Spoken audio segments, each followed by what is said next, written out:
introduction for Plug-in Baby by Muse, played by Matt Bellamy. I'll just demonstrate the piece. Here we go.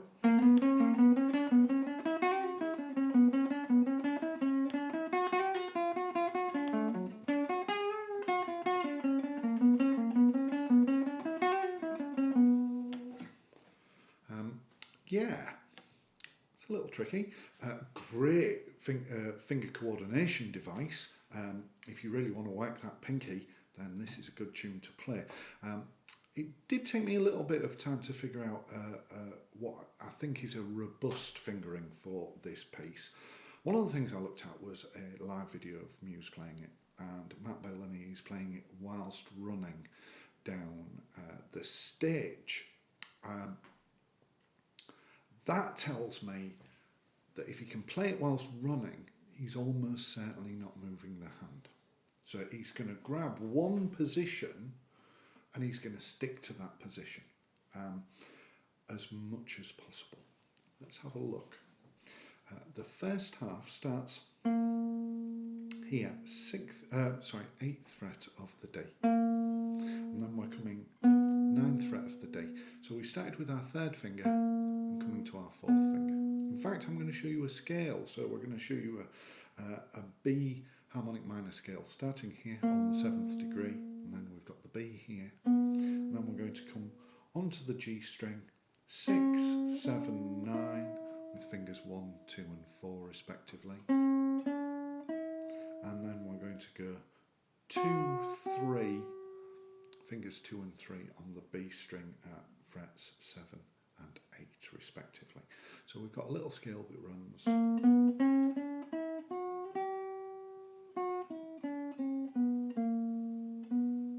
Okay, and that's the extent of the scale he's going to use. He's not even using a full octave there.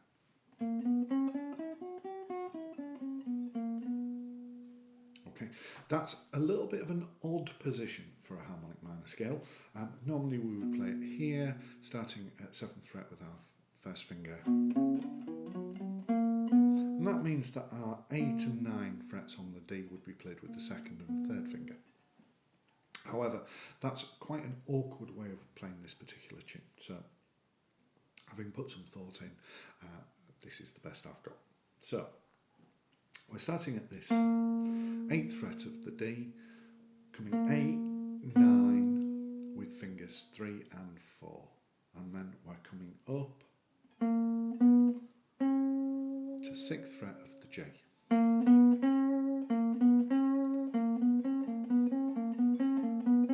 want to get nice and comfortable doing that. It is going to require lots of coordination of all your fingers, so take your time, lots of repetition. Try not to get frustrated. It is quite tricky, so take that on board. So we've got our first move. Then our second move starts, it's almost like a repeat, but we go one note further up the scale, up to that 2nd finger. Let's just repeat that.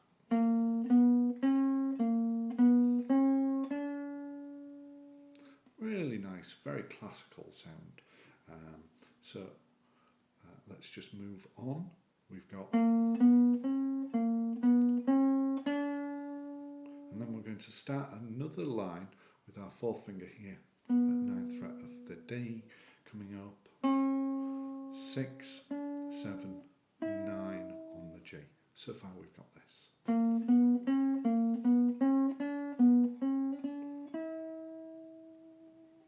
And one more time.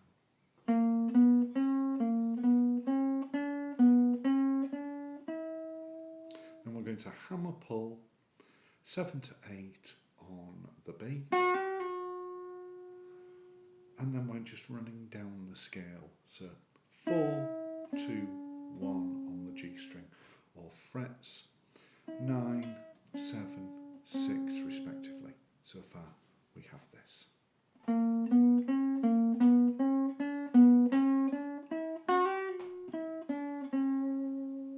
Okay, I'm going to slow that down a little and I'll count you in. 1, 2, 3, 4.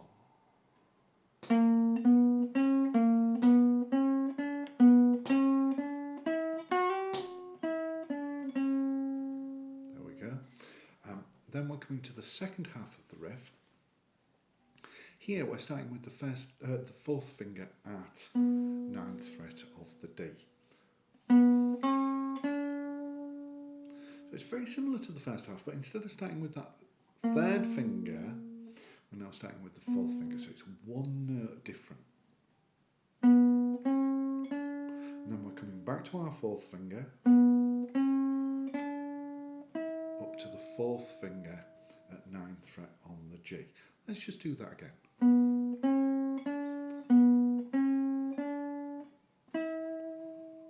And then we're going to go back to our first finger on the G at 6th fret, 7th fret, 9th fret, and then coming up to 7th fret on the B. So far we have this. Still the second half.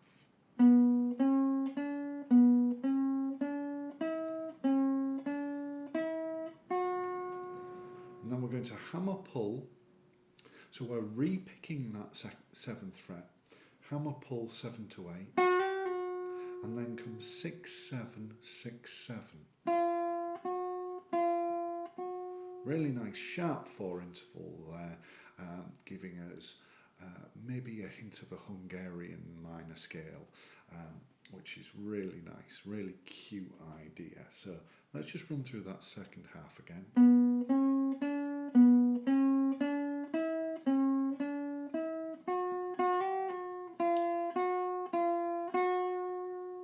Yeah, so there's all our scalar stuff. We're now going to run into an arpeggio. And this arpeggio is going to run from the 7th fret on B, G, D, coming down to 9th fret on the A with the 3rd finger.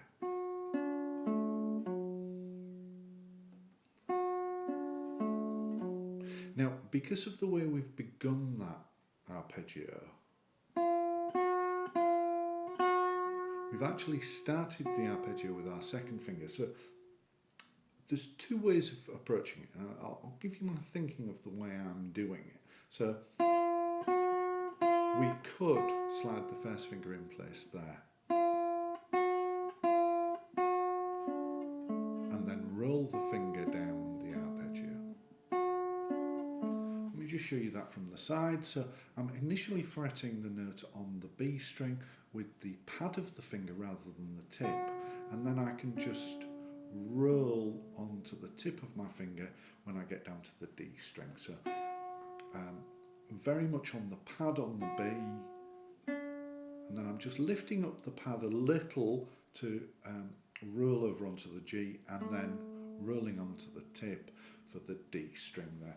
That's getting that arpeggio nice and clean without me worrying too much about my right hand, because my right hand's busy doing the alternate picking here. So just rolling across the strings there. Now, that's not the way I actually do it.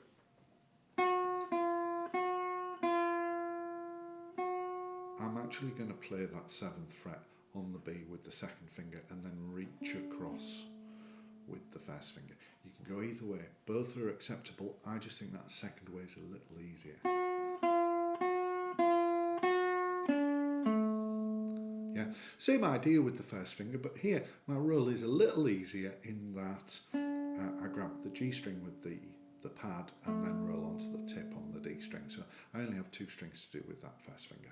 So I'm actually starting the arpeggio with the 2nd finger on the B at 7th fret, and then coming 1st finger, 1st finger on the G and D respectively, 3rd finger onto the A string at 9, and then coming back up the arpeggio. Yeah, so we've gone.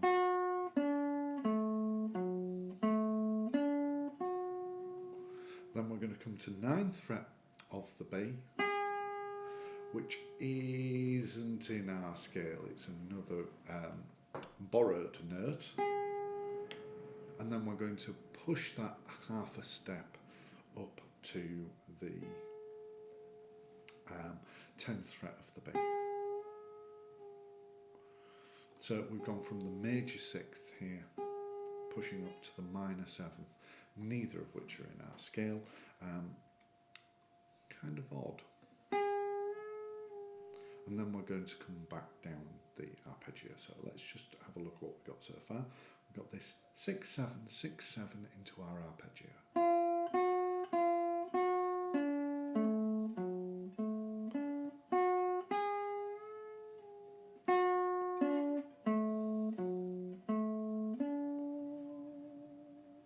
Hopefully you followed that. So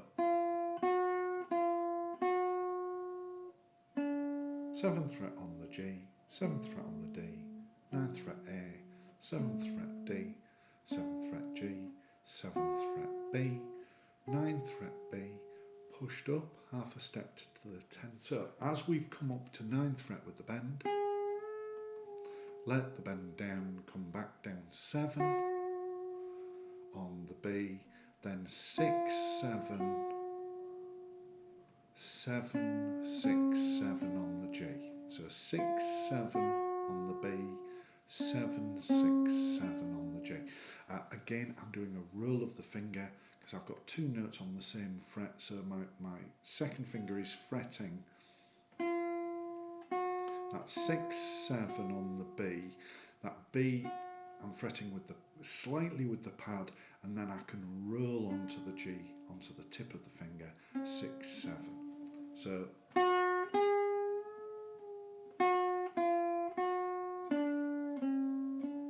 I get that 7th fret of the G string for free. Now, those rolls from one string to the next seem quite awkward when you first come across them. Trust me, it's well worth working on because it gets you out of an enormous amount of bother in different guitar pieces. And it is a technique you will use over and over again. It is tricky when you first come across it, but well worth working on. So you've got to prepare the note before. So as I come 6, 7, I've automatically fretted that 7th fret on the B with more of the pad, so I can then roll across. So it's always being a note before the move. And that gets us through the whole piece, because then we go into a repeat of the beginning of the tune.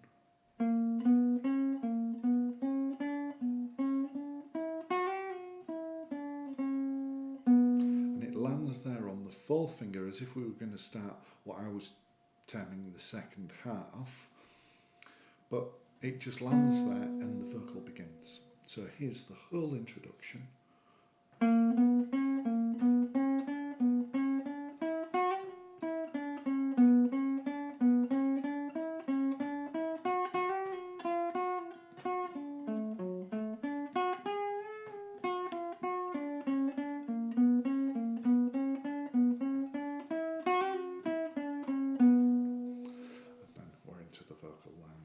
So hopefully that has helped break down some of the techniques involved there.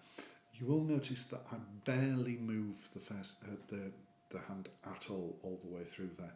Only as we come into that arpeggio, I just move up 1 fret. And that means that the hand's really, really stable, and that will explain how Matt Bellamy can run about like a mad fool whilst playing this. Or go some way to explaining how he does that anyway.